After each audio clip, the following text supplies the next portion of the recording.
가장 여태까지 청문회를 했던 후보 중에서 가장 훌륭하지 않은가. 재산 형성 과정의 흠결을 하나도 찾을 수가 없습니다. 제가 결혼할 때 다짐한 게 있습니다. 평균인의 삶에서 벗어나지 않아야 되겠다 생각했습니다. 사실 김장하 선생이 안 계셨더라면 저는 판사가 못 됐을 거라고 생각합니다. 거듭 후보자의 도덕성에 대해서 존경을 표합니다. 부끄럽습니다.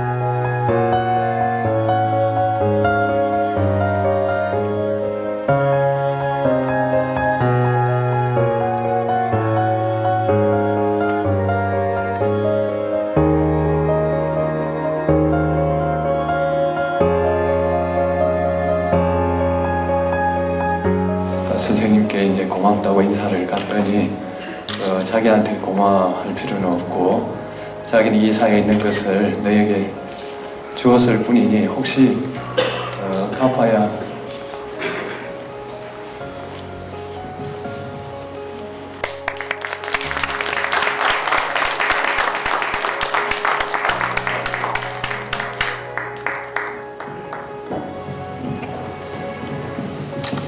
갚아야 된다고 생각하면 이 사회에 갚아라. 제가 조금의 기여를 한 게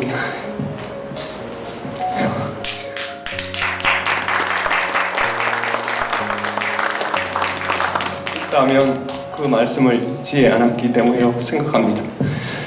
저는 1965년 경남 하동군에서 가난한 농부의 3남 1녀 중 장남으로 태어났습니다.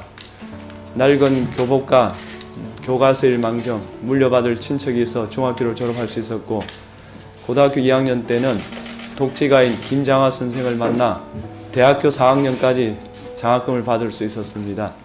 덕분에 학업을 무사히 마칠 수 있었고 사법시험에도 합격할 수 있었습니다. 김장하 선생은 한약업사로서 번 돈으로 명신고등학교를 건립하여 경상남도에 기정하였고 수백 명의 학생에게 장학금을 지급하였으며 형평운동 기념사업회, 진주 오광대 복원사업, 경상대학교 남명강 건립 등 좋은 일을 많이 하였습니다. 선생은 제게 자유에 기초하여 부를 쌓고 평등을 추구하여 불합리한 차별을 없애며 화계로 공동체를 튼튼히 연결하는 곳이 가능한 곳이 대한민국이라는 것을 몸소 깨우쳐 주셨습니다. 도덕성과 관련해서는 정말 야당 의원님들이 하실 게 없을 것 같습니다. 가장 여태까지 청문회를 했던 후보 중에서 가장 훌륭하지 않은가 그렇게 보입니다.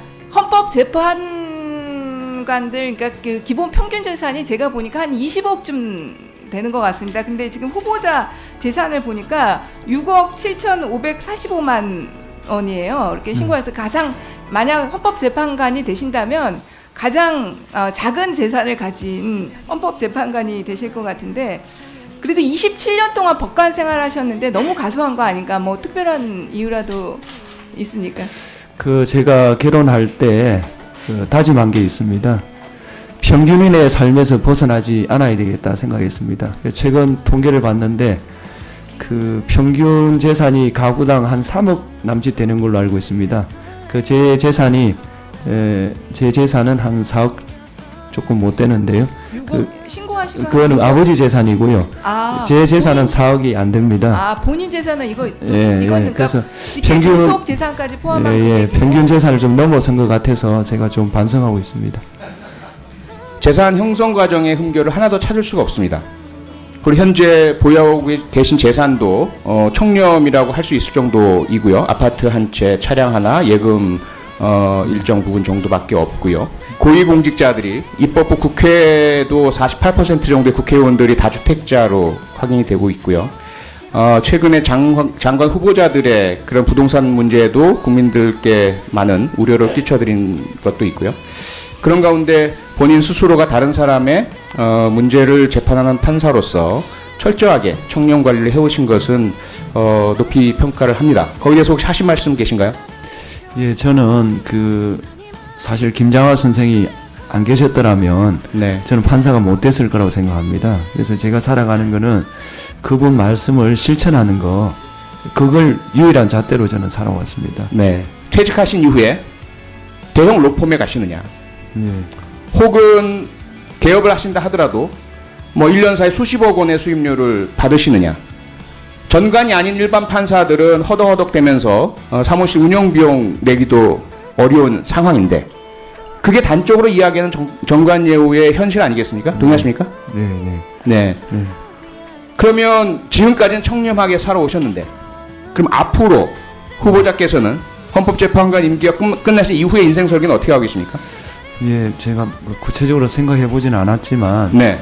그 영리 목적의 변호사 개업 신고는 하지 않겠습니다. 지금 약속을 해주시는 겁니까? 네, 합니다. 네. 그 모범을 후배 판사들도, 후배 재판관들도 좀 따르셨으면 감사하겠고요. 거듭 후보자의 도덕성에 대해서 존경을 표합니다.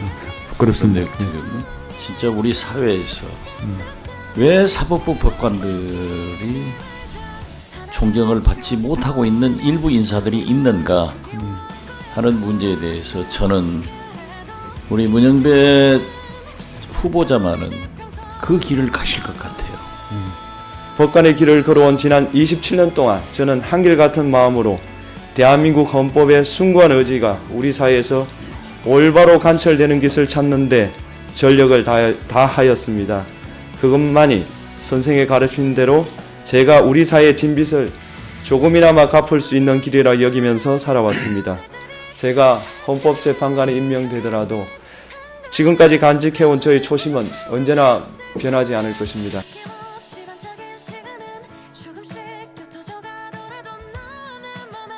국민 모두의 대통령으로서 자신을 지지하는 국민을 초월하여 사회 공동체를 통합시켜야 할 책무를 위반하였습니다. 민주공화국의 주권자인 대한국민의 신임을 중대하게 배반하였습니다.